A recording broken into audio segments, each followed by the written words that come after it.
ఇంత ఘనం సమస్యలు పెట్టుకుని మనం రైజింగ్ తెలంగాణ గురించి, ఫ్యూచర్ గురించి అంత డిస్కషన్ అవసరం లేదు. ఫస్ట్ ఉన్నదాన్ని మనం ఏం చక్కదనం చేసినాం అనేది ఇంపార్టెంట్. మీరు ప్రపంచ విద్యను ఇక్కడ తీసుకురావాల్సిన అవసరం లేదు. ఇక్కడ ఉన్న విద్యను మనం కాపాడుకుంటే చాలు ఫస్ట్.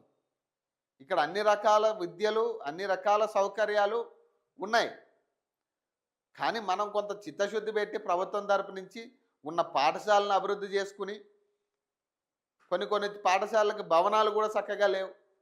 వాటి రెంట్లు పే చేయట్లేదు, వాళ్ళు తాళాలు వేసుకుని పోతున్నారు. సొంత భవనాలు లేవు చాలా చోట్ల గవర్నమెంట్ స్కూల్స్కి. వీటి గురించి ఆలోచించి వీటి గురించి డెవలప్మెంట్ తీసుకురాగలిగితే బాగుంటుంది.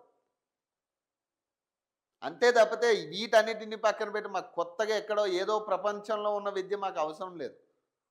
ఇక్కడ ఉన్న విద్యను సక్రమంగా చెప్తే ప్రపంచ స్థాయికి మేమే వెళ్ళగలం. ఇప్పుడున్న చదువుకున్న వాళ్ళు కావచ్చు, చదువుతున్న వాళ్ళు కావచ్చు, చాలామంది ప్రపంచాలను ఏలే స్థాయికి వెళ్ళిన వాళ్ళు చాలామంది ఉన్నారు. సీఈఓలు అవుతున్నారు.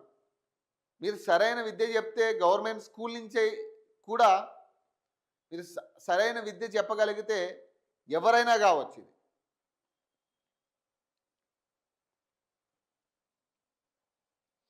ఒకప్పుడు గవర్నమెంట్ స్కూల్లో చదివిన వాళ్ళే తారాస్థాయికి వెళ్ళిన వాళ్ళు ఉన్నారు, ఇప్పటికీ ఉన్నారు.